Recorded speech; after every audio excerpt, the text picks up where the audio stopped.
Peace be to you guys. Assalamu alaikum.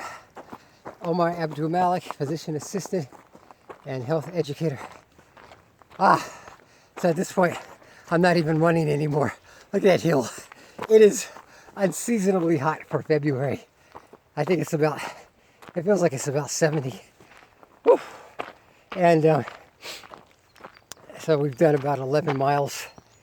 What was I going to talk to you guys about? I forgot. Oh yeah, the physician assistant application process is coming up. So things like your CASPA application. For those of you guys that are applying now, you got to get your personal statement together. Make sure you got your direct patient contact hours. My God, your recommendations, all that stuff you got to get in. And since I'm also a health educator, the Certified Health Education Specialist exam is coming up. It's in April. To get your CHES, your CHES,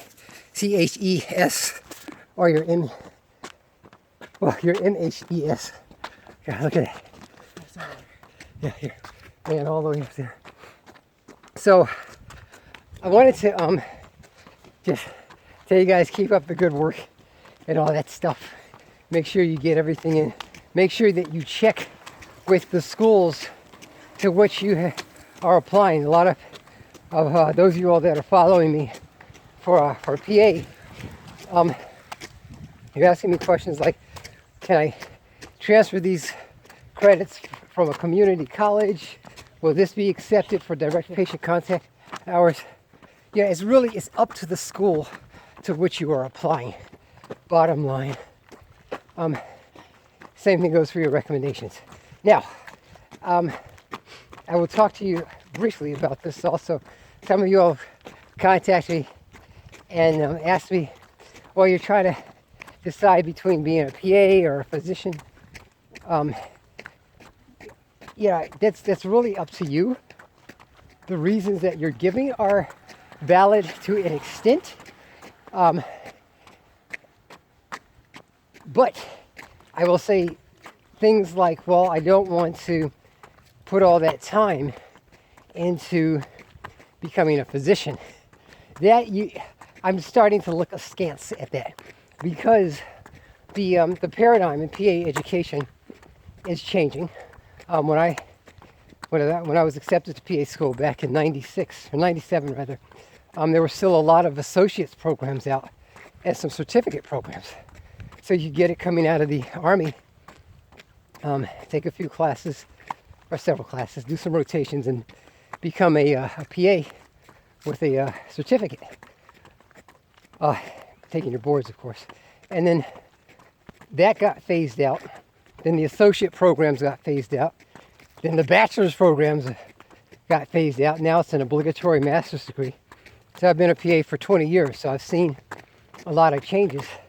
Now there's talk of a PCAT, which is an MCAT-like test.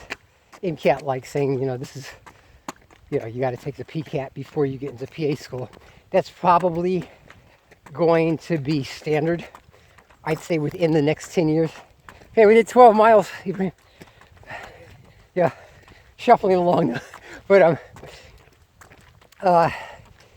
so probably for those of you guys that are going to apply to PA years from now, so if you're a high school student, you're probably going to have to take a PCAT, analogous to the MCAT, in lieu of the GREs. And probably within the next 10 to 20 years, the PA profession will probably move toward being an obligatory doctoral degree. I personally am not in favor of this.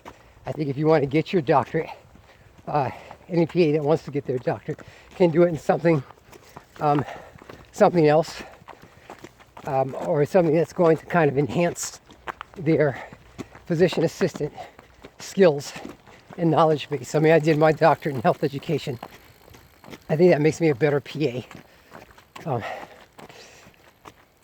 So let's say in the year 2030, which is not that far away, look how fast these 20 years went by,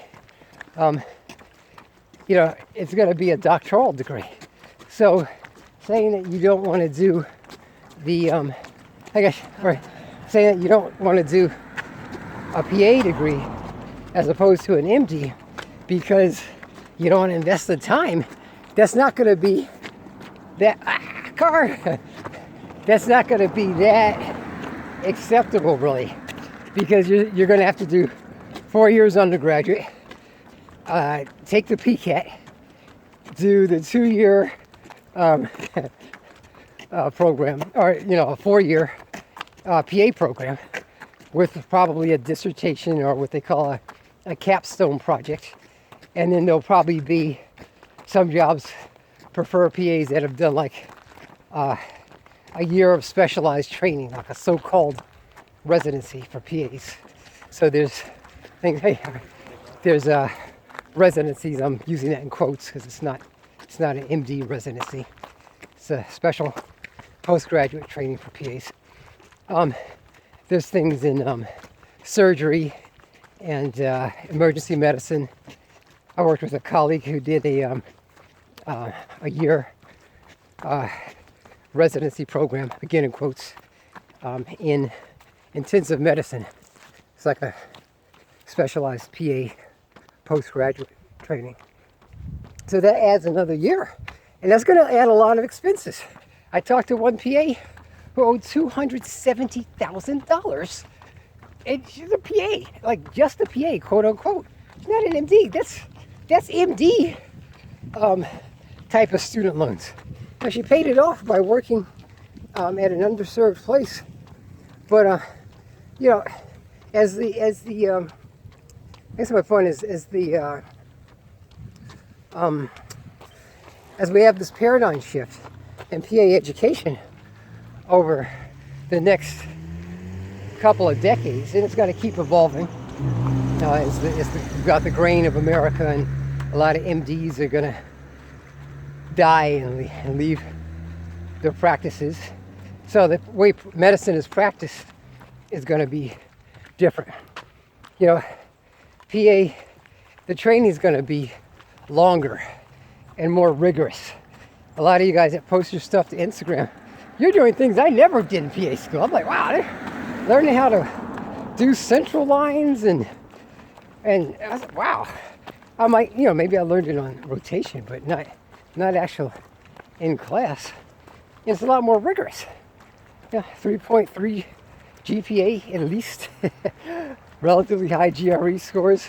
Thousands of hours of direct patient contact hours just to become a PA. So it's getting tougher, and I'm seeing a lot of change in demographics since this is Black History Month.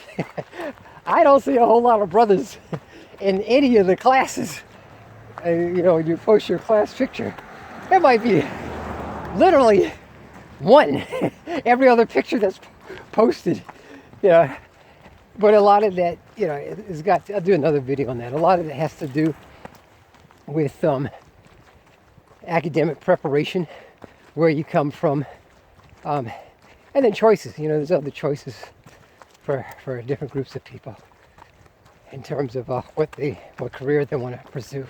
Anyway, I ramble. So look at why you want to be a PA. If you decide to go the MD route, check out this guy, his brother, Dr. Andre Pennicet, the study doc. He's an MD. Don't ask me about being an MD. I'm not a medical doctor. He's a medical doctor. He's an anesthesiologist, if I'm not mistaken. But check him out on Instagram. I'll put his link in the description. He does live videos. He can tell you how to get into medical school. I can tell you how to get into PA school. So I've been a PA, again, for 20 years. I was faculty for 4 years, worked in administration. It's a lot to it, to getting into PA school. But anyway, I wish you guys the best of success in your positive endeavors. I'll leave my contact in the description. Take care. Peace.